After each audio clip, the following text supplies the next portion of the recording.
বিসমিল্লাহির রহমানির রহিম। দয়াময় পরম দয়ালু আল্লাহর নামে।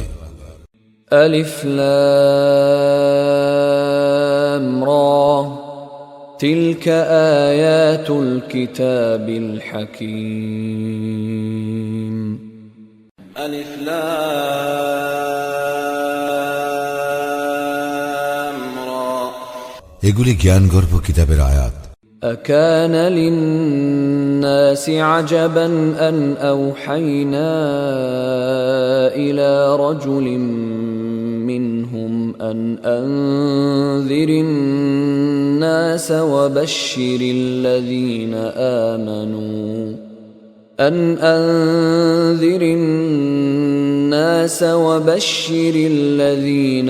آمنوا أن لهم قدم صدق عند ربهم قال الكافرون إن هذا لساحر مبين। মানুষের জন্য ইহা কি আশ্চর্যের বিষয় যে আমি তাহাদেরই একজনের নিকট ওহী প্রেরণ করিয়াছি এই মর্মে যে তুমি মানুষকে সতর্ক করো এবং মুমিনদেরকে সুসংবাদ দাও। তাহাদের জন্য তাহাদের প্রতিপালকের নিকট আছে উচ্চ মর্যাদা। কাফিররা বলে, এ তো এক সুস্পষ্ট জাদুকর। إن ربكم الله الذي خلق السماوات والأرض في 6 أيام ثم استوى على العرش يدبر الأمر ما من شفيع إلا من بعد إذنه ذلكم الله ربكم فاعبدوه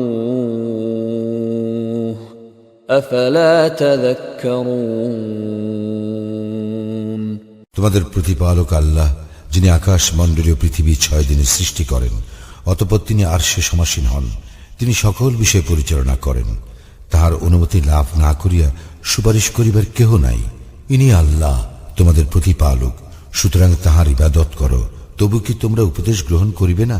ইলাইহি মারজিউকুম জামিআ ওয়া'দাল্লাহি হাক্কান ইন্নাহু ইয়াবদাউল খালকা সুম্মা ইউঈদুহু লিয়াজজিয়াল্লাযীনা আমানু ওয়া আমিলুস সালিহাতি বিল কিসত والذين كفروا لهم شراب من حميم وعذاب أليم بما كانوا يكفرون। তাহারই নিকট তোমাদের সকলের প্রত্যাবর্তন। আল্লাহর প্রতিশ্রুতি সত্য। সৃষ্টিকে তিনি প্রথম অস্তিত্বে আনেন, অতঃপর উহার পুনরাবর্তন ঘটান। যাহারা মুমিন ও সৎকর্মপরায়ণ তাহাদেরকে ন্যায় বিচারের সঙ্গে কর্মফল প্রদানের জন্য, এবং যাহারা কাফির তাহারা কুফরি করিতে বলিয়া তাহাদের জন্য রহিয়াছে উত্তুষ্ণ পানীয় ও মর্মন্তুদ শাস্তি। هو الذي جعل الشمس ضياء والقمر نورا وقدره منازل لتعلموا عدد السنين والحساب ما خلق الله ذلك إلا بالحق يفصل الآيات لقوم يعلمون। তিনি সূর্যকে তেজস্কর ও চন্দ্রকে জ্যোতির্ময় করিয়াছেন এবং উহার মঞ্জিল নির্দিষ্ট করিয়াছেন, যাহাতে তোমরা বৎসর গণনা ও সময়ের হিসাব জানিতে পারো। আল্লাহ ইহা নিরর্থক সৃষ্টি করেন নাই। জ্ঞানী সম্প্রদায়ের জন্য তিনি এই সমস্ত নিদর্শন বিশদভাবে বিবৃত করেন। ইন্না ফি ইখতিলাফিল লাইলি ওয়ান নাহারি ওয়া মা খালাকাল্লাহু ফিস সামাওয়াতি ওয়াল আরদি লাআয়াতিন লিকাওমিন ইয়াত্তাকুন। নিশ্চয় দিবস ও রাত্রির পরিবর্তনে এবং আল্লাহ আকাশ মণ্ডলীয় পৃথিবীতে যাহা সৃষ্টি করেছেন তাহাতে নিদর্শন রয়েছে মুত্তাকি সম্প্রদায়ের জন্য। ইন্নাল্লাযীনা লা ইয়ারজুনা লিকাআনা لقاءنا ورضوا بالحياة الدنيا واطمأنوا بها والذين هم عن آياتنا غافلون নিশ্চয় যাহারা আমার সাক্ষাতের আশা পোষণ করে না এবং পার্থিব জীবনেই সন্তুষ্ট এবং ইহাতেই পরিতৃপ্ত থাকে এবং যাহারা আমার নিদর্শনাবলী সম্বন্ধে গাফিল أولئك مأواهم النار بما كانوا يكسبون উহাদেরই আবাস দোজখ উহাদের কৃতকর্মের জন্য إن الذين آمنوا وعملوا الصالحات يهديهم ربهم بإيمانهم تجري من تحتهم الأنهار في جنات النعيم যারা মুমিন ও সৎকর্ম পরায়ণ তাহাদের প্রতিপালক তাহাদের ঈমান হেতু তাহাদেরকে পথ নির্দেশ করিবেন সুখদ কাননে তাহাদের পাদদেশে নহর সমূহ প্রবাহিত হইবে دعواهم فيها سبحانك اللهم وتحيتهم فيها سلام وآخر دعواهم أن الحمد لله رب العالمين সেখানে তাহাদের ধ্বনি হইবে হে আল্লাহ তুমি মহান পবিত্র এবং সেখানে তাহাদের অভিবাদন হইবে সালাম এবং তাহাদের শেষ ধ্বনি হইবে এই সকল প্রশংসা জগৎ সমূহের প্রতিপালক আল্লাহর প্রাপ্য ولو يعجل الله للناس الشر استعجالهم بالخير لقضي إليهم أجلهم فنذر الذين لا يرجون لقاءنا في طغيانهم يعمهون আল্লাহ যদি মানুষের অকল্যাণ ত্বরান্বিত করিতেন যেভাবে তাহারা তাহাদের কল্যাণ ত্বরান্বিত করিতে চায় তবে অবশ্যই তাহাদের মৃত্যু ঘটিত সুতরাং যাহারা আমার সাক্ষাতের আশা পোষণ করে না তাহাদেরকে আমি তাহাদের অবাধ্যতায় উদ্ভ্রান্তের ন্যায় ঘুরিয়া বেড়াইতে দেই وَإِذَا مَسَّ الْإِنسَانَ الضُّرُّ دَعَانَا لِجَنبِهِ أَوْ قَاعِدًا أَوْ قَائِمًا فَلَمَّا كَشَفْنَا عَنْهُ ضُرَّهُ مَرَّ كَأَن لَّمْ يَدْعُنَا إِلَى ضُرٍّ مَّسَّهُ كذلك زين للمسرفين ما كانوا يعملون আর মানুষকে যখন দুঃখ দৈন্য স্পর্শ করে তখন সে শুইয়া বসিয়া অথবা দাঁড়াইয়া আমাকে ডাকিয়া থাকে অতঃপর আমি যখন তাহার দুঃখ দৈন্য দূরীভূত করি সে এমন পথ অবলম্বন করে যেন তাহাকে যে দুঃখ দৈন্য স্পর্শ করিয়াছিল তাহার জন্য সে আমাকে ডাকেই নাই যাহারা সীমালঙ্ঘন করে তাহাদের কর্ম তাহাদের নিকট এইভাবে শোভনীয় করিয়া দেওয়া হইয়াছে وَلَقَدْ أَهْلَكْنَا الْقُرُونَ مِنْ قَبْلِكُمْ لَمَّا ظَلَمُوا وَجَاءَتْهُمْ رُسُلُهُم بِالْبَيِّنَاتِ وَمَا كَانُوا لِيُؤْمِنُوا كَذَلِكَ نَجْزِي الْقَوْمَ الْمُجْرِمِينَ তোমাদের পূর্বে বহু মানব গোষ্ঠীকে আমি তো ধ্বংস করিয়াছি এবং যখন তাহারা সীমা অতিক্রম করিয়াছিল স্পষ্ট নিদর্শন সহ তাহাদের নিকট তাহাদের রাসূলগণ আসিয়াছিল কিন্তু তাহারা ঈমান আনিবার জন্য প্রস্তুত ছিল না এইভাবে আমি অপরাধী সম্প্রদায়কে প্রতিফল দিয়া থাকি ثم جعلناكم خلائف في الأرض من بعدهم لننظر كيف تعملون অতঃপর আমি উহাদের পর পৃথিবীতে তোমাদেরকে স্থলাভিষিক্ত করিয়াছি তোমরা কিরূপ কর্ম করো তাহা দেখিবার জন্য وَإِذَا تُتْلَى عَلَيْهِمْ آيَاتُنَا بَيِّنَاتٍ قَالَ الَّذِينَ لَا يَرْجُونَ لِقَاءَنَا ائْتِ بِقُرْآنٍ غَيْرِ هَذَا أَوْ بَدِّلْهُ قل ما يكون لي أن أبدله من تلقاء نفسي إن أتبع إلا ما يوحى إلي إني أخاف إن عصيت ربي عذاب يوم عظيم যখন আমার আয়াত যাহা সুস্পষ্ট তাহাদের নিকট পাঠ করা হয়, তখন যাহারা আমার সাক্ষাতের আশা পোষণ করে না তাহারা বলে, অন্য এক কুরআন আনো ইহা ছাড়া, অথবা ইহাকে বদলাও। বলো, নিজ হইতে ইহা বদলান আমার কাজ নয়। আমার প্রতি যাহা ওহী হয় আমি কেবল তাহারই অনুসরণ করি। আমি আমার প্রতিপালকের অবাধ্যতা করিলে অবশ্যই আমি মহাদিবসের শাস্তির আশঙ্কা করি।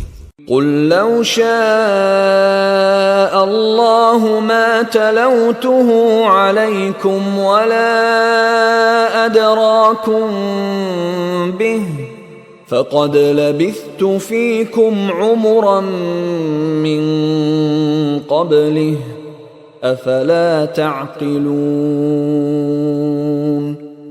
বলো, আল্লাহ যদি চাহিতেন আমিও তোমাদের নিকট ইহা তিলাওয়াত করিতাম না এবং তিনিও তোমাদেরকে এ বিষয়ে অবহিত করিতেন না। আমি তো ইহার পূর্বে তোমাদের মধ্যে জীবনের দীর্ঘকাল অবস্থান করিয়াছি, তবু কি তোমরা বুঝিতে পারো না? فمن أظلم ممن افترى على الله كذبا أو كذب بآياته إنه لا يفلح المجرمون যে ব্যক্তি আল্লাহ সম্পর্কে মিথ্যা রচনা করে অথবা আল্লাহর নিদর্শনকে অস্বীকার করে তাহার অপেক্ষা অধিক জালিম আর কে? নিশ্চয়ই অপরাধীগণ সফলকাম হয় না। ويعبدون من دون الله ما لا يضرهم ولا ينفعهم ويقولون هؤلاء شفعاؤنا عند الله قل أتنبئون الله بما لا يعلم في السماوات ولا في الأرض سبحانه وتعالى عما يشركون উহারা আল্লাহ ব্যতীত যাহার ইবাদত করে তাহা উহাদের ক্ষতিও করিতে পারে না, উপকারও করিতে পারে না। উহারা বলে, এগুলি আল্লাহর নিকট আমাদের সুপারিশকারী। বলো, তোমরা কি আল্লাহকে আকাশ মণ্ডলীয় পৃথিবীর এমন কিছু সংবাদ দিবে যাহা তিনি জানেন না? তিনি মহান, পবিত্র, এবং তাহারা যাহাকে শরীক করে তাহা হইতে তিনি ঊর্ধ্বে। وما كان الناس إلا أمة واحدة فاختلفوا ولولا كلمة سبقت من ربك لقضي بينهم فيما فيه يختلفون মানুষ ছিল একই উম্মত, পরে উহারা মতভেদ সৃষ্টি করে। তোমার প্রতিপালকের পূর্ব ঘোষণা না থাকিলে তাহারা যে বিষয়ে মতভেদ ঘটায় তাহার মীমাংসা তো হইয়াই যাইত। ويقولون لولا أنزل عليه آية من ربه فقل إنما الغيب لله فانتظروا إني معكم من المنتظرين উহারা বলে, তাহার প্রতিপালকের নিকট হইতে তাহার নিকট কোন নিদর্শন অবতীর্ণ হয় না কেন? বলো, অদৃশ্যের জ্ঞান তো কেবল আল্লাহরই আছে, সুতরাং তোমরা প্রতীক্ষা করো, আমিও তোমাদের সঙ্গে প্রতীক্ষা করিতেছি। وَإِذَا أَذَقْنَا النَّاسَ رَحْمَةً مِّن بَعْدِ ضَرَّاءَ مَسَّتْهُمْ إِذَا لَهُم مَّكْرٌ فِي آيَاتِنَا قُلِ اللَّهُ أَسْرَعُ مَكْرًا إِنَّ رُسُلَنَا يَكْتُبُونَ مَا تَمْكُرُونَ আর দুঃখ দৈন্য তাহাদেরকে স্পর্শ করিবার পর যখন আমি মানুষকে অনুগ্রহের আস্বাদন করাই, তাহারা তখনই আমার নিদর্শনের বিরুদ্ধে অপকৌশল করে। বলো, আল্লাহ অপকৌশলের শাস্তিদানে দ্রুততর। তোমরা যে অপকৌশল করো তাহা অবশ্যই আমার ফেরেশতাগণ লিখিয়া রাখে। هو الذي يسيركم في البر والبحر حتى إذا كنتم في الفلك وجرين بهم بريح طيبة وفرحوا بها جاءتها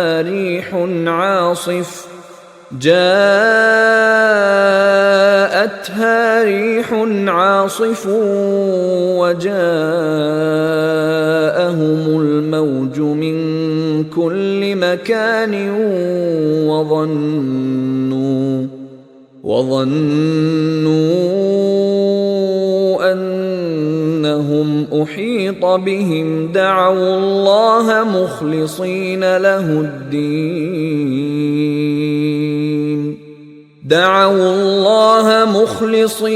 له الدين لئن أنجيتنا من هذه لنكونن من الشاكرين।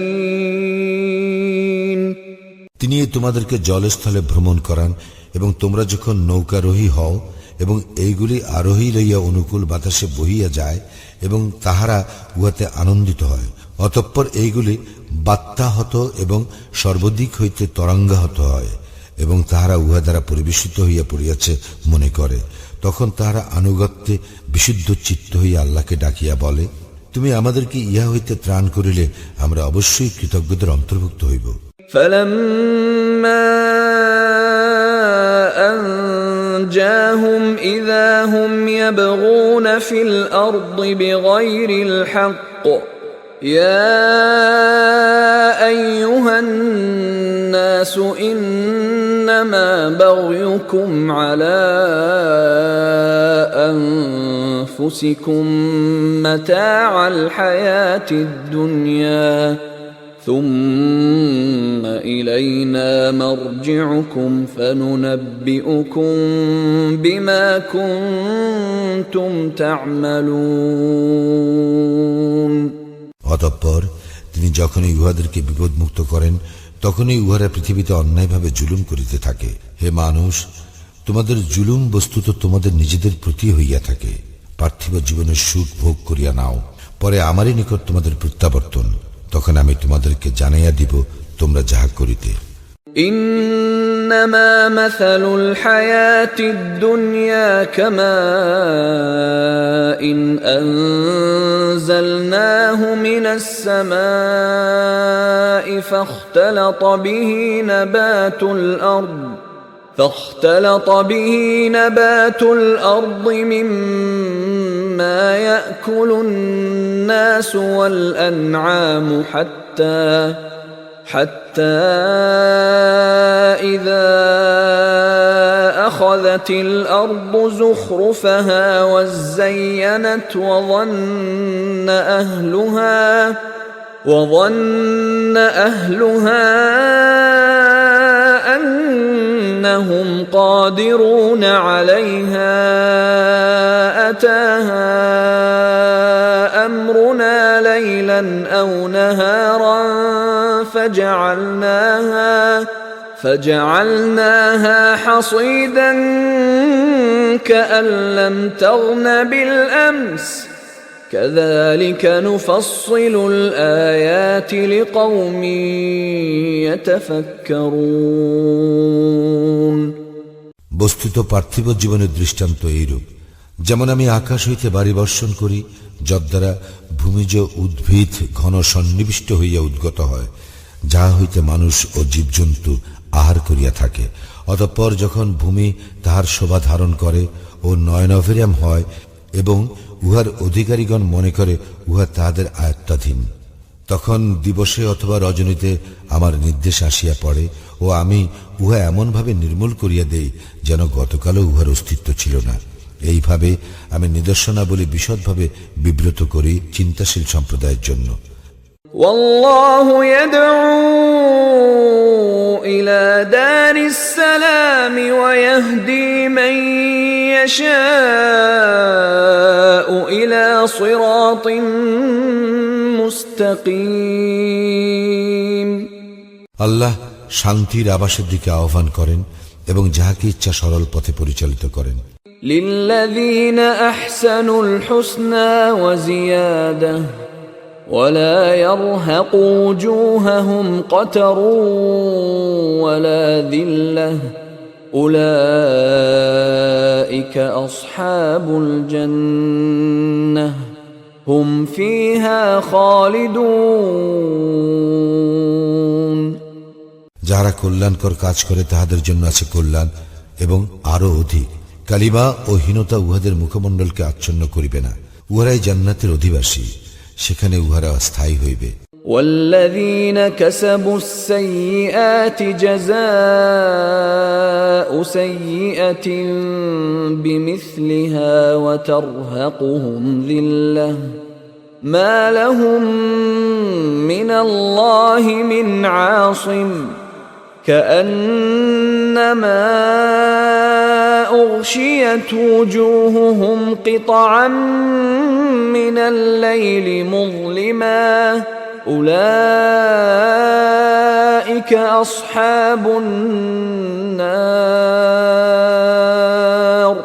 هم فيها خالدون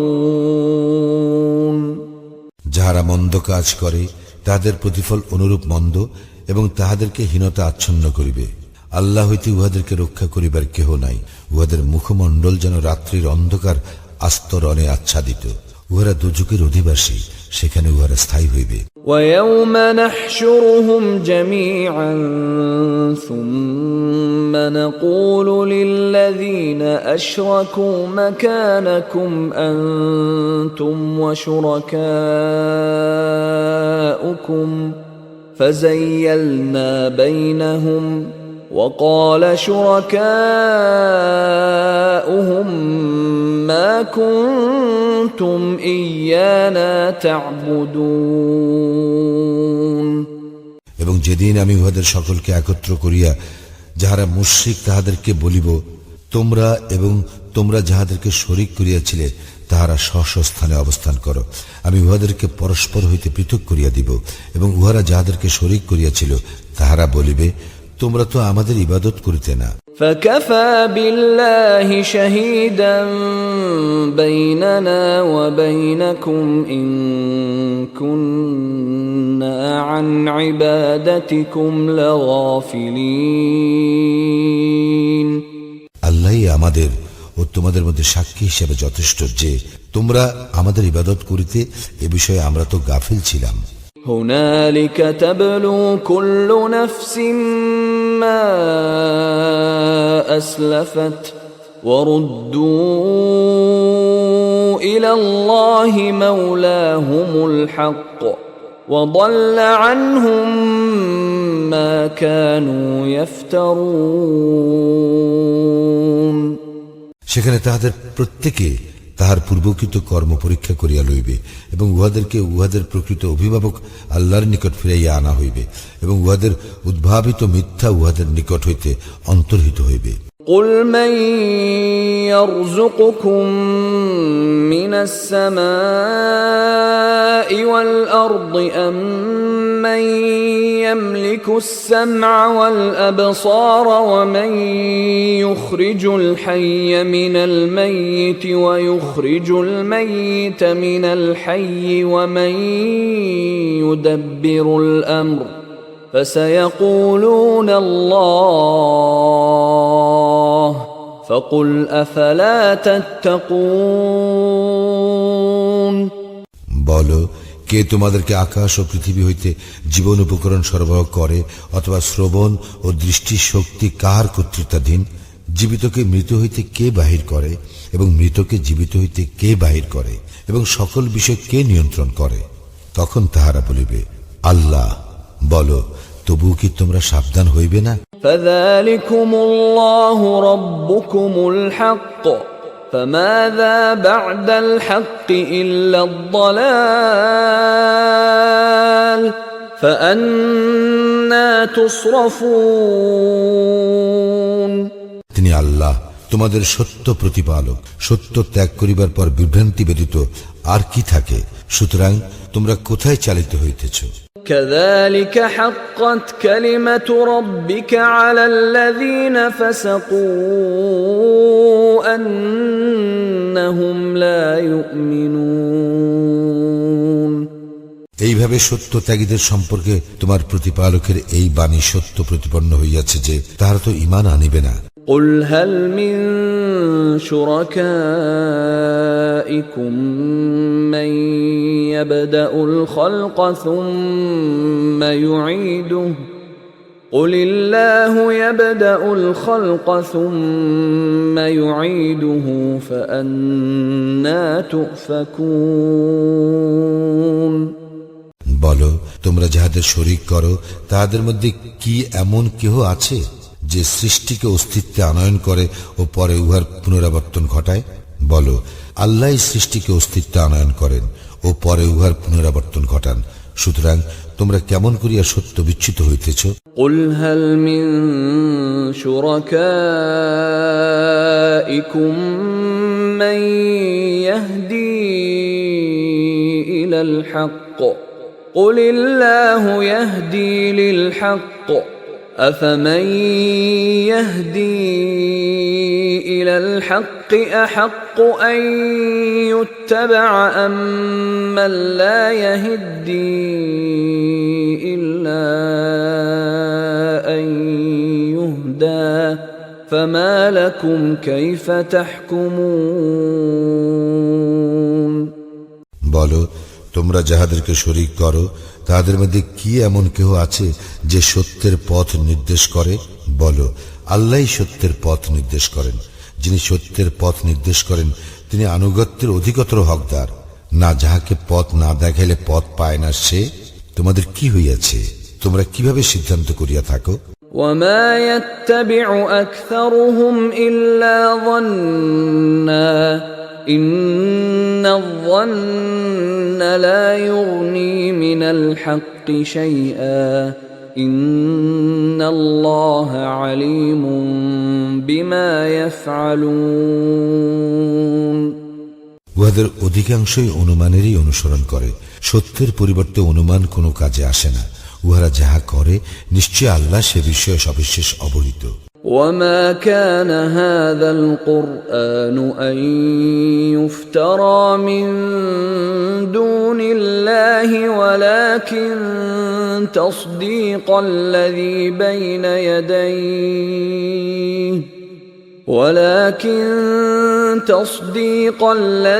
بين يديه وتفصيل الكتاب لا ريب فيه من رب العالمين এই কুরআন আল্লাহ ব্যতীত অপর কাহারও রচনা নয়। পক্ষান্তরে ইহার পূর্বে যাহা অবতীর্ণ হইয়াছে ইহা তাহার সমর্থন এবং ইহা বিধানসমূহের বিশদ ব্যাখ্যা। ইহাতে কোনো সন্দেহ নাই যে ইহা জগৎসমূহের প্রতিপালকের পক্ষ হইতে। أم يقولون افتراه قل فأتوا بسورة مثله وادعوا من استطعتم من دون الله إن كنتم صادقين তারা কি বলে, সে ইহা রচনা করিয়াছে? বলো, তবে তোমরা ইহার অনুরূপ একটি সূরা আনয়ন করো এবং আল্লাহ ব্যতীত অপর যাহাকে পারো আহ্বান করো, যদি তোমরা সত্যবাদী হও। بل كذبوا بما لم يحيطوا بعلمه ولما يأتهم تأويله كذلك كذب الذين من قبلهم فانظر كيف كان عاقبة الظالمين পরন্তু উহারা যে বিষয়ের জ্ঞান আয়ত্ত করে নাই তাহা অস্বীকার করে এবং এখনো ইহার পরিণাম উহাদের নিকট উপস্থিত হয় নাই। এইভাবে উহাদের পূর্ববর্তীগণ মিথ্যা আরোপ করিয়াছিল। সুতরাং দেখো জালিমদের পরিণাম কি হইয়াছে। ومنهم من يؤمن به ومنهم من لا يؤمن به وربك أعلم بالمفسدين উহাদের মধ্যে কেহ ইহাতে বিশ্বাস করে এবং কেহ ইহাতে বিশ্বাস করে না, এবং তোমার প্রতিপালক অশান্তি সৃষ্টিকারীদের সম্বন্ধে সম্যক অবহিত। وإن كذبوك فقل لي عملي ولكم عملكم أنتم بريئون مما أعمل وأنا بريء مما تعملون এবং তাহারা যদি তোমার প্রতি মিথ্যা আরোপ করে তবে তুমি বলিও, আমার কর্মের দায়িত্ব আমার এবং তোমাদের কর্মের দায়িত্ব তোমাদের। আমি যাহা করি সে বিষয়ে তোমরা দায়মুক্ত এবং তোমরা যাহা করো সে বিষয়ে আমিও দায়মুক্ত। ومنهم من يستمعون إليك أفأنت تسمع الصم ولو كانوا لا يعقلون উহাদের মধ্যে কেহ কেহ তোমার দিকে কান পাতিয়া রাখে, তুমি কি বধিরকে শুনাইবে তাহারা না বুঝিল? ومنهم من ينظر إليك أفأنت تهدي العمي ولو كانوا لا يبصرون উহাদের মধ্যে কেহ কেহ তোমার দিকে তাকাইয়া থাকে, তুমি কি অন্ধকে পথ দেখাইবে তাহারা না দেখিলেও? إن الله لا يظلم الناس شيئا ولكن الناس أنفسهم يظلمون নিশ্চয়ই আল্লাহ মানুষের প্রতি কোনো জুলুম করেন না, বরং মানুষই নিজেদের প্রতি জুলুম করিয়া থাকে। ويوم يحشرهم كأن لم يلبثوا إلا ساعة من النهار يتعارفون بينهم قد خسر الذين كذبوا بلقاء الله وما كانوا مهتدين যেদিন তিনি উহাদেরকে একত্র করিবেন সেদিন উহাদের মনে হইবে উহাদের অবস্থিতি দিবসের মুহূর্তকাল মাত্র ছিল। উহারা পরস্পরকে চিনিবে। আল্লাহর সাক্ষাৎ যাহারা অস্বীকার করিয়াছে তাহারা ক্ষতিগ্রস্ত হইয়াছে এবং তাহারা সৎপথ প্রাপ্ত ছিল না। وَإِمَّا نُرِيَنَّكَ بَعْضَ الَّذِي نَعِدُهُمْ أَوْ نَتَوَفَّيَنَّكَ فَإِلَيْنَا مَرْجِعُهُمْ ثُمَّ اللَّهُ شَهِيدٌ عَلَى مَا يَفْعَلُونَ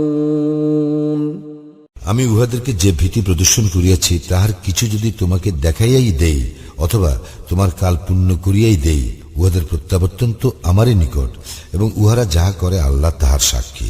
وَلِكُلِّ أُمَّةٍ رَسُولٌ فَإِذَا جَاءَ رَسُولُهُمْ قُضِيَ بَيْنَهُم بِالْقِسْطِ وَهُمْ لَا يُظْلَمُونَ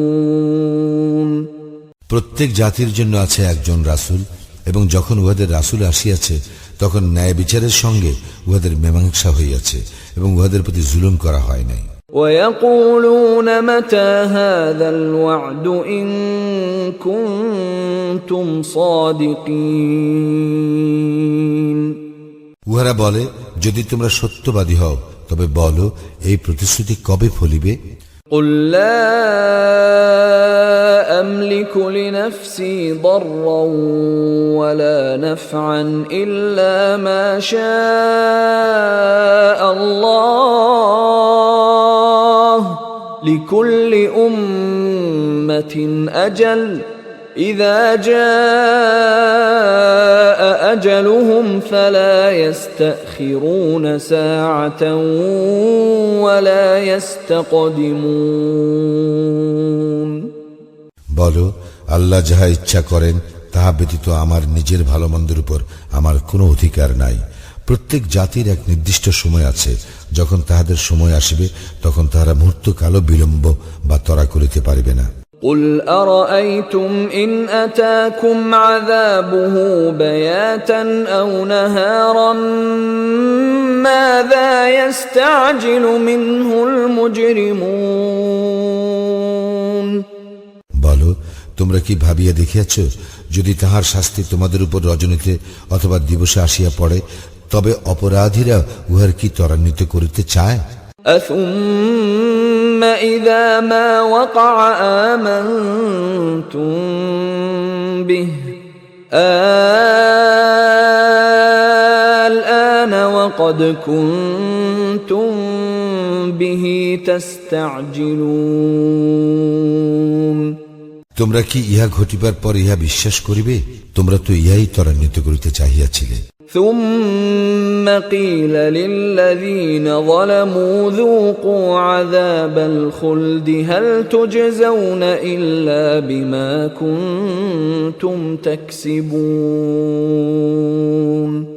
পরে জালিমদেরকে বলা হইবে, স্থায়ী শাস্তি আস্বাদন করো, তোমরা যাহা করিতে তোমাদেরকে তাহারই প্রতিফল দেওয়া হইতেছে।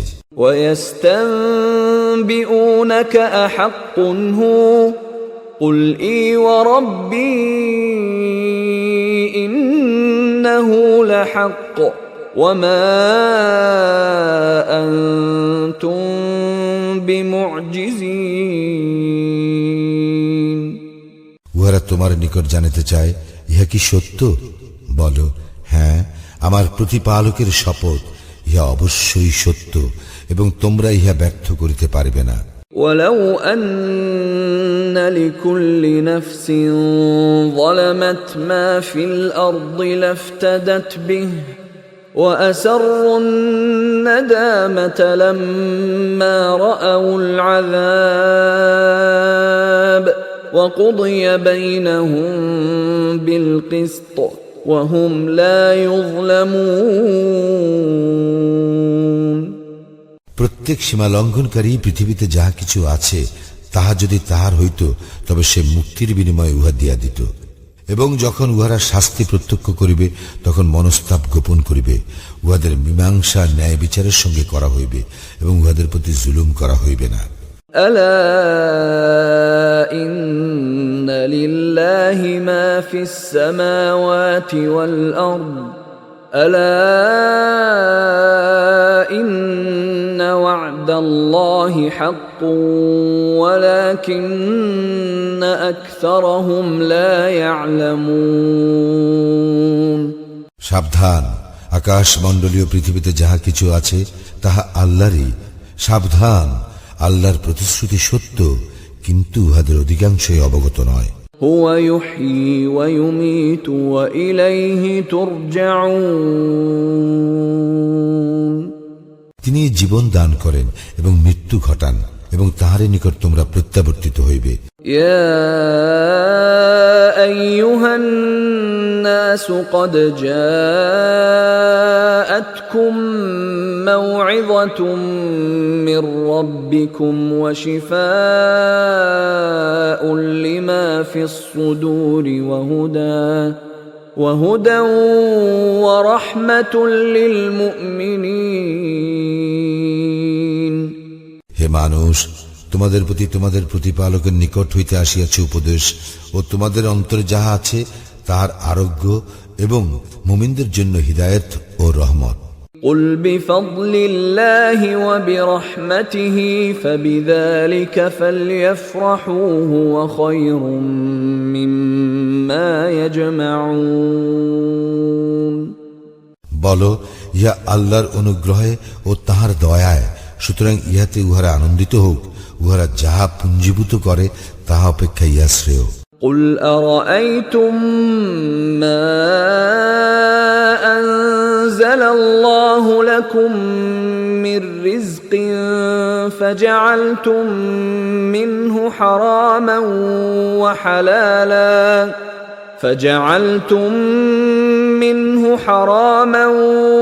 وحلالا قل الله أذن لكم أم على الله تفترون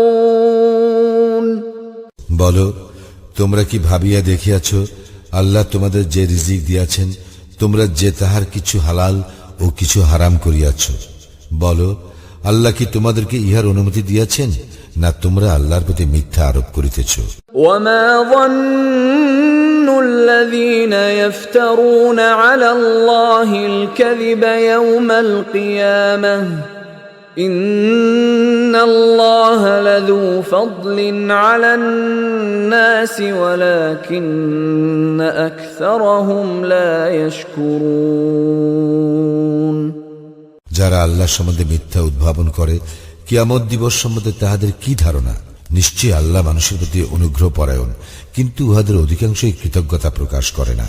وما تكون في شأن وما تتلو منه من قرآن ولا تعملون من عمل إلا كنا عليكم شهودا إذ تفيضون فيه وما يعزب عن ربك من مثقال ذرة في الأرض ولا في السماء ولا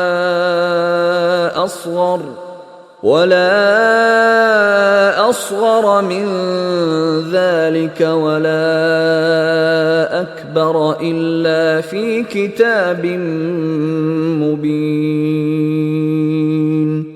তুমি যে কোনো অবস্থায় থাকো এবং তুমি তৎসম্পর্কে কুরআন হইতে যা তিলাওয়াত করো এবং তোমরা যে কোনো কাজ করো, আমি তোমাদের পরিদর্শক যখন তোমরা উহাতে প্রবৃত্ত হও।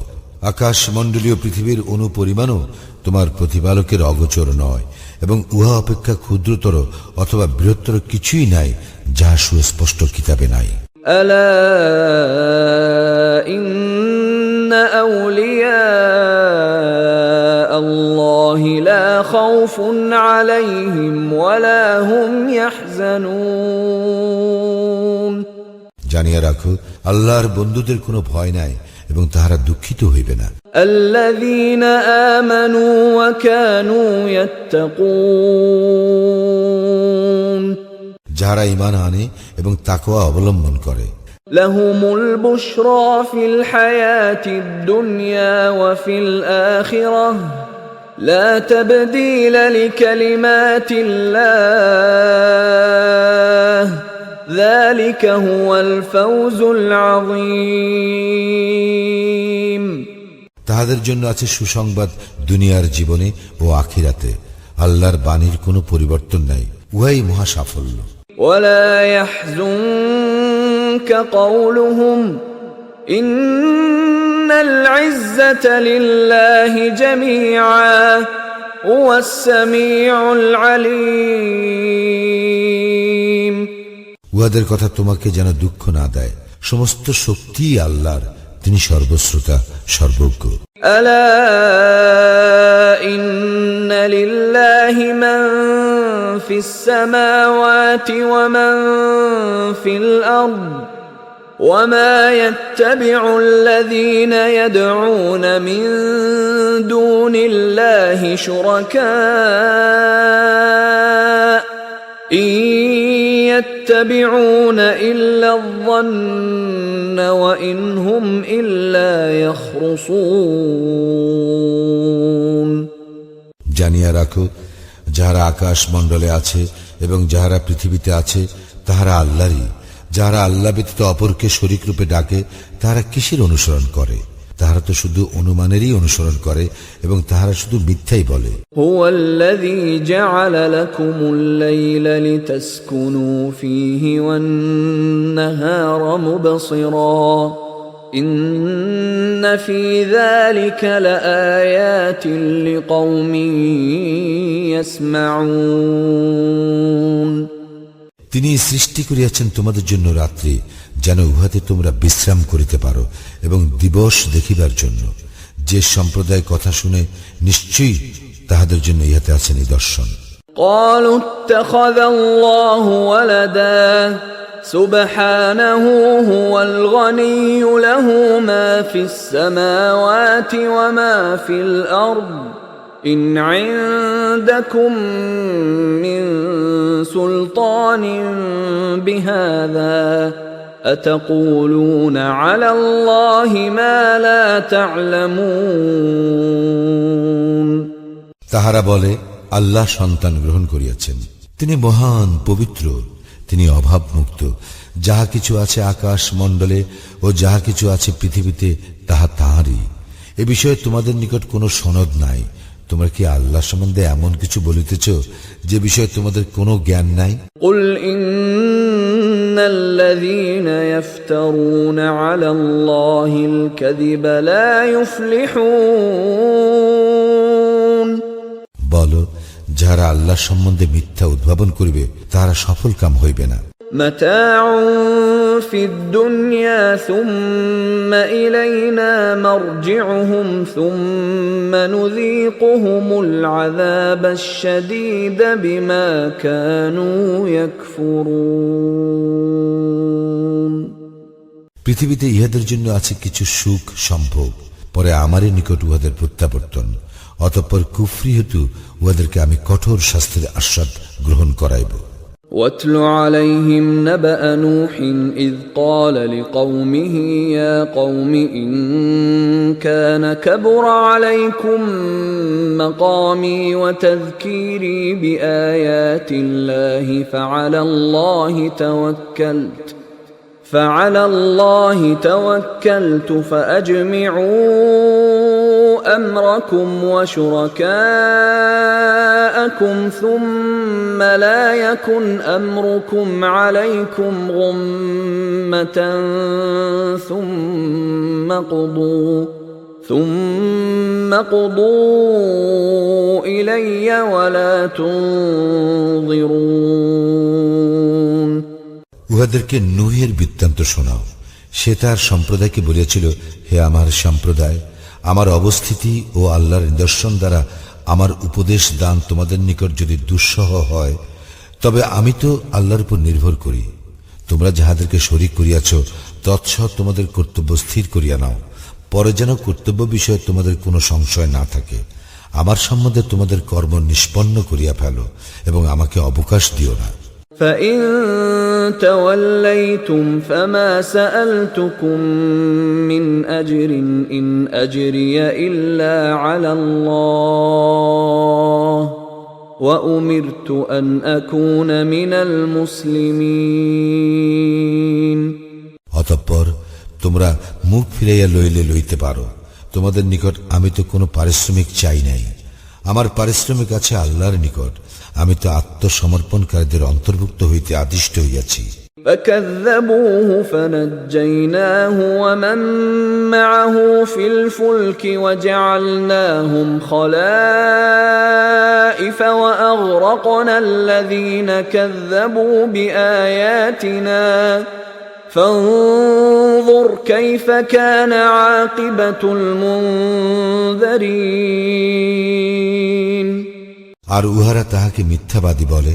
অতঃপর তাহাকে ও তাহার সঙ্গে যাহারা তরণীতে ছিল তাহাদেরকে আমি উদ্ধার করি এবং তাহাদেরকে স্থলাভিষিক্ত করি, ও যাহারা আমার নিদর্শনকে প্রত্যাখ্যান করিয়াছিল তাহাদেরকে নিমজ্জিত করি। সুতরাং দেখো, যাহাদেরকে সতর্ক করা হইয়াছিল তাহাদের পরিণাম কি হইয়াছিল। ثم بعثنا من بعده رسلا إلى قومهم فجاءوهم بالبينات فما كانوا ليؤمنوا بما كذبوا به من قبل كذلك نطبع على قلوب المعتدين অনন্তর তাহার পরে আমি রাসূলগণকে প্রেরণ করি তাহাদের সম্প্রদায়ের নিকট। তাহারা উহাদের নিকট সুস্পষ্ট নিদর্শন সহ আসিয়াছিল, কিন্তু উহারা পূর্বে যাহা প্রত্যাখ্যান করিয়াছিল তাহার প্রতি ঈমান আনিবার জন্য প্রস্তুত ছিল না। এইভাবে আমি সীমা লঙ্ঘনকারীদের হৃদয় মোহর করিয়া দেই। ثم بعثنا من بعدهم موسى وهارون إلى فرعون وملئه بآياتنا فاستكبروا وكانوا قوما مجرمين পরে আমার নিদর্শন সহ মূসা ও হারুনকে ফিরআউন ও তাহার পরিষদ বর্গের নিকট প্রেরণ করি, কিন্তু উহারা অহংকার করে এবং উহারা ছিল অপরাধী সম্প্রদায়। فلما جاءهم الحق من عندنا قالوا إن هذا لسحر مبين। অতঃপর যখন উহাদের নিকট আমার নিকট হইতে সত্য আসিল, তখন উহারা বলিল, ইহা তো নিশ্চয়ই স্পষ্ট জাদু। قال موسى أتقولون للحق لما جاءكم أسحر هذا ولا يفلح الساحرون। মুসা বলিল, সত্য যখন তোমাদের নিকট আসিল, তখন তৎসম্পর্কে তোমরা এইরূপ বলিতেছ, ইহা কি জাদু? জাদুকরেরা তো সফল কাম হয় না। قالوا أجئتنا لتلفتنا عما وجدنا عليه آباءنا وتكون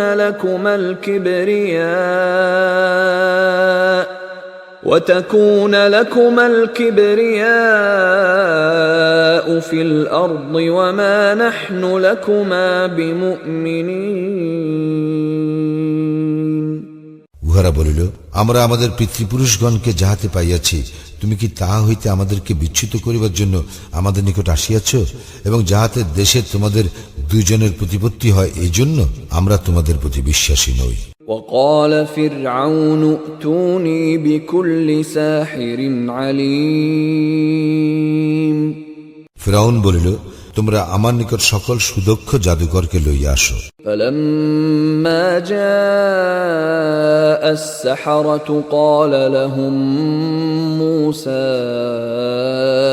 ألقوا ما أنتم ملقون।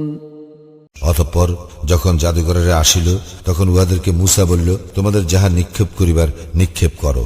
فلما ألقوا قال موسى ما جئتم به السحر إن الله سيبطله إن الله لا يصلح عمل المفسدين। অতঃপর যখন তাহারা নিক্ষেপ করিল, তখন মুসা বলিল, তোমরা যাহা আনিয়াছ তাহা জাদু, নিশ্চয় আল্লাহ উহাকে অসার করিয়া দিবেন। আল্লাহ অবশ্যই অশান্তি সৃষ্টিকারীদের কর্ম সার্থক করেন না। ويحق الله الحق بكلماته ولو كره المجرمون। অপরাধীরা অপ্রীতিকর মনে করিল, আল্লাহ তাহার বাণী অনুযায়ী সত্যকে প্রতিষ্ঠিত করিবেন। فما آمن لموسى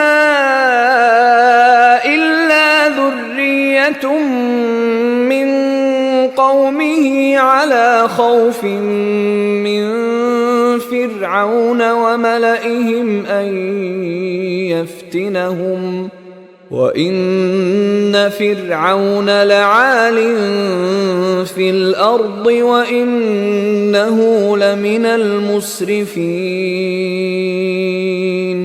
ফিরআউন ও তাহার পরিষদবর্গ নির্যাতন করিবে, এই আশঙ্কায় মুসার সম্প্রদায়ের একদল ব্যতীত আর কেহ তাহার প্রতি ঈমান আনে নাই। বস্তুত ফিরআউন ছিল দেশে পরাক্রমশালী এবং সে অবশ্যই সীমা লঙ্ঘনকারীদের অন্তর্ভুক্ত। وقال موسى يا قوم إن كنتم آمنتم بالله فعليه توكلوا إن كنتم مسلمين।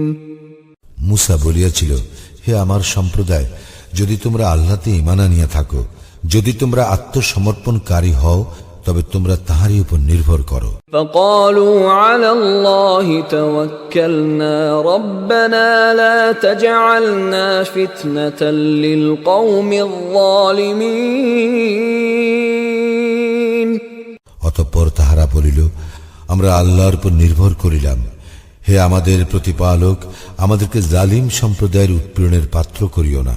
ونجنا برحمتك من القوم الكافرين। এবং আমাদেরকে তোমার অনুগ্রহে কাফির সম্প্রদায় হইতে রক্ষা করো।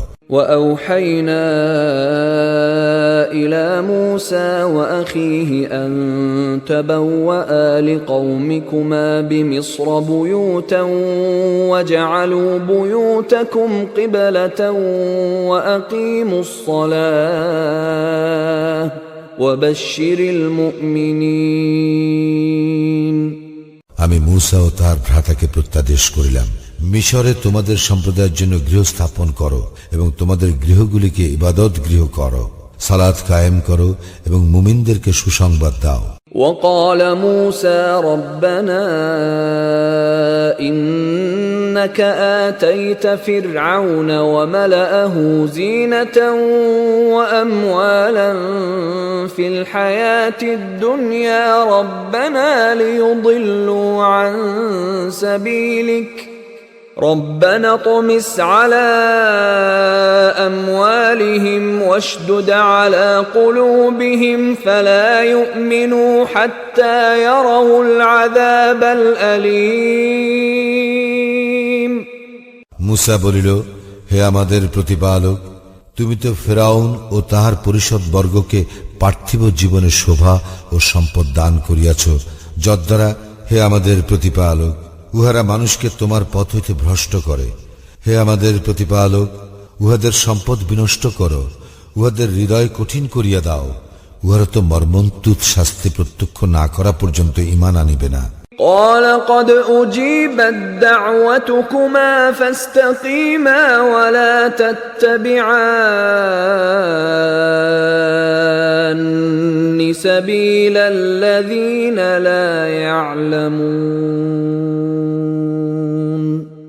তিনি বলিলেন, তোমাদের দুইজনের দুয়া কবুল হইল, সুতরাং তোমরা দৃঢ় থাকো এবং তোমরা কখনো অজ্ঞদের পথ অনুসরণ করিও না।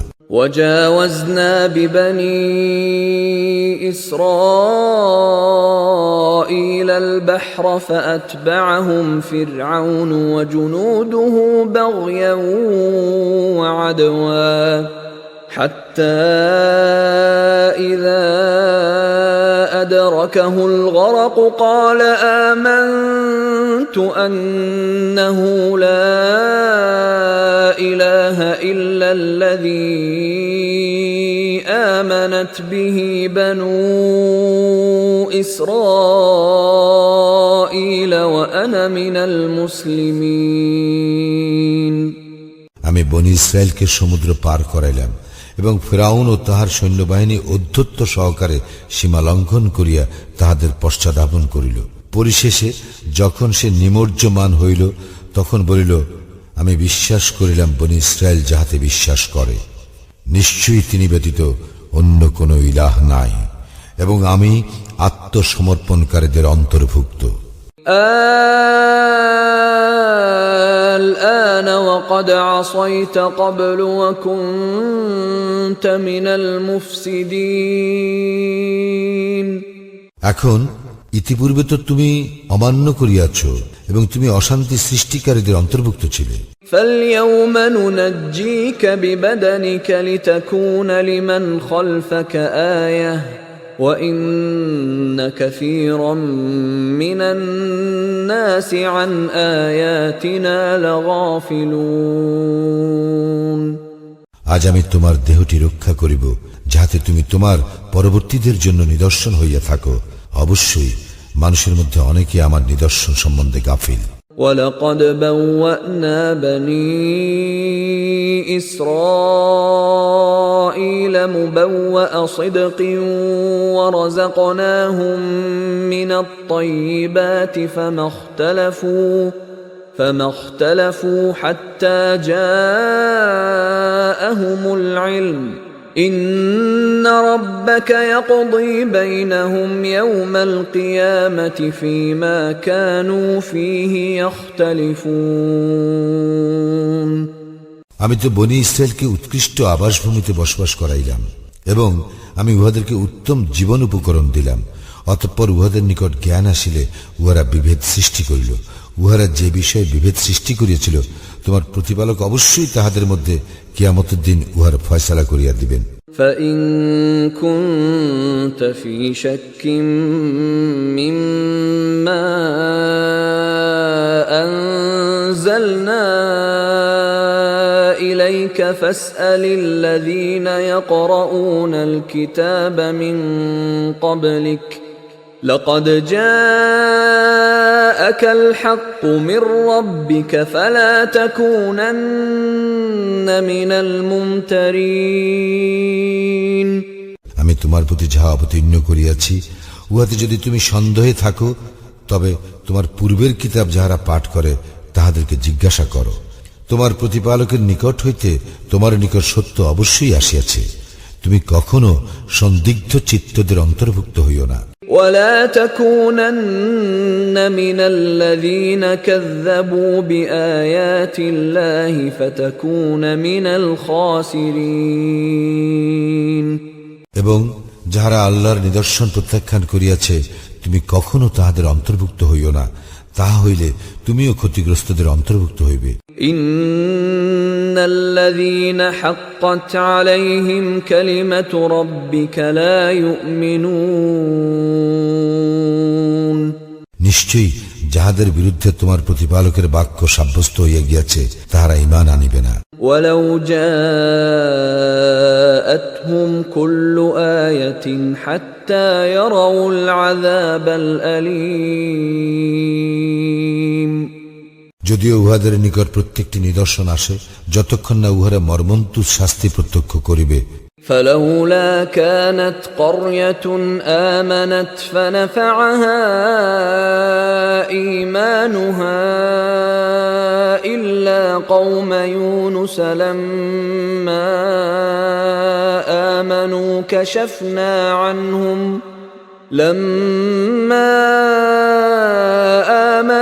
كشفنا عنهم عذاب الخزي في الحياة الدنيا ومتعناهم إلى حين তবে ইউনুসের সম্প্রদায় ব্যতীত কোন জনপদবাসী কেন এমন হইল না যাহারা ঈমান আনিত এবং তাহাদের ঈমান তাহাদের উপকারে আসিত? তাহারা যখন ঈমান আনিল তখন আমি তাহাদের নিকট হইতে পার্থিব জীবনের হীনতাজনক শাস্তি দূর করিলাম এবং উহাদেরকে কিছুকালের জন্য জীবন উপভোগ করিতে দিলাম। ولو شاء ربك لآمن من في الأرض كلهم جميعا أفأنت تكره الناس حتى يكونوا مؤمنين তোমার প্রতিপালক ইচ্ছা করিলে পৃথিবীতে যাহারা আছে তারা সকলেই অবশ্যই ঈমান আনিত, তবে কি তুমি মুমিন হইবার জন্য মানুষের উপর জবরদস্তি করিবে? وما كان لنفس أن تؤمن إلا بإذن الله ويجعل الرجس على الذين لا يعقلون আল্লাহর অনুমতি ব্যতীত ঈমান আনা কাহারও সাধ্য নয় এবং যাহারা অনুধাবন করে না আল্লাহ তাহাদেরকে কলুষলিপ্ত করেন। قل انظروا ماذا في السماوات والأرض وما تغني الآيات والنذر عن قوم لا يؤمنون বলো, আকাশ মণ্ডলীয় পৃথিবীতে যাহা কিছু আছে তাহার প্রতি লক্ষ্য করো, নিদর্শনাবলী ও ভীতি প্রদর্শন অবিশ্বাসী সম্প্রদায়ের উপকারে আসে না। فهل ينتظرون إلا مثل أيام الذين خلوا من قبلهم قل فانتظروا إني معكم من المنتظرين ইহারা কি ইহাদের পূর্বে যাহা ঘটিয়াছে উহার অনুরূপ ঘটনারই প্রতীক্ষা করে? বলো, তোমরা প্রতীক্ষা করো, আমিও তোমাদের সঙ্গে প্রতীক্ষা করিতেছি। ثم ننجي رسلنا والذين آمنوا كذلك حقا علينا ننجي المؤمنين পরিশেষে আমি আমার রাসূলগণকে ও মুমিনগণকে উদ্ধার করি, এইভাবে আমার দায়িত্ব মুমিনগণকে উদ্ধার করা। قل يا أيها الناس إن كنتم في شك من ديني فلا أعبد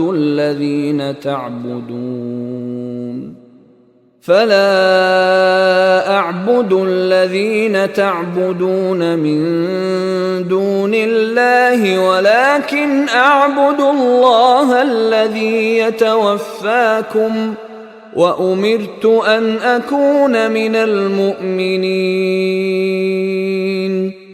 বলো, হে মানুষ, তোমরা যদি আমার দ্বীনের প্রতি সংশয় যুক্ত হও তবে জানিয়া রাখো, তোমরা আল্লাহ ব্যতীত যাহাদের ইবাদত করো আমি উহাদের ইবাদত করি না, পরন্তু আমি ইবাদত করি আল্লাহর, যিনি তোমাদের মৃত্যু ঘটান, এবং আমি মুমিনদের অন্তর্ভুক্ত হইবার জন্য আদিষ্ট হইয়াছি। وأن أقم وجهك للدين حنيفا ولا تكونن من المشركين। আর উহাও এই যে তুমি একনিষ্ঠভাবে দ্বীনে প্রতিষ্ঠিত হও এবং কখনোই মুশরিকদের অন্তর্ভুক্ত হইও না। ولا تدع من دون الله ما لا ينفعك ولا يضرك فإن فعلت فإنك إذا من الظالمين। এবং আল্লাহ ব্যতীত অন্য কাহাকেও ডাকিবে না, যাহা তোমার উপকারও করে না অপকারও করে না, কারণ ইহা করিলে তখন তুমি অবশ্যই জালেমদের অন্তর্ভুক্ত হইবে। وَإِن يَمْسَسْكَ اللَّهُ بِضُرٍّ فَلَا كَاشِفَ لَهُ إِلَّا هُوَ وَإِن يُرِدْكَ بِخَيْرٍ فَلَا رَادَّ لِفَضْلِهِ يُصِيبُ بِهِ مَن يَشَاءُ مِنْ عِبَادِهِ وَهُوَ الْغَفُورُ الرَّحِيمُ। এবং আল্লাহ তোমাকে ক্লেশ দিলে তিনি ব্যতীত ইহা মোচনকারী আর কেহ নাই, এবং আল্লাহ যদি তোমার মঙ্গল চান তবে তাহার অনুগ্রহ রদ করিবার কেহ নাই। তাহার বান্দাদের মধ্যে যাহাকে ইচ্ছা তিনি মঙ্গল দান করেন, তিনি ক্ষমাশীল পরম দয়ালু। قُلْ يَا أَيُّهَا النَّاسُ قَدْ جَاءَكُمُ الْحَقُّ مِنْ رَبِّكُمْ فَمَنِ اهْتَدَى فَإِنَّمَا يَهْتَدِي لِنَفْسِهِ وَمَنْ ضَلَّ فَإِنَّمَا يَضِلُّ عَلَيْهَا وَمَا أَنَا عَلَيْكُمْ بِوَكِيلٍ। বলো, হে মানুষ, তোমাদের প্রতিপালকের নিকট হইতে তোমাদের নিকট সত্য আসিয়াছে, সুতরাং যাহারা সৎপথ অবলম্বন করিবে তাহারা তো নিজেদের মঙ্গলের জন্য সৎপথ অবলম্বন করিবে, এবং যাহারা পথভ্রষ্ট হইবে তাহারা তো পথভ্রষ্ট হইবে নিজেদের এই ধ্বংসের জন্য, এবং আমি তোমাদের কর্মবিধায়ক নই। واتبع ما يوحى إليك واصبر حتى يحكم الله وهو خير الحاكمين। তোমার প্রতি যে ওহী অবতীর্ণ হইয়াছে তুমি তাহার অনুসরণ করো এবং তুমি ধৈর্য ধারণ করো, যে পর্যন্ত না আল্লাহ ফয়সালা করেন, এবং আল্লাহই সর্বোত্তম বিধান কর্তা।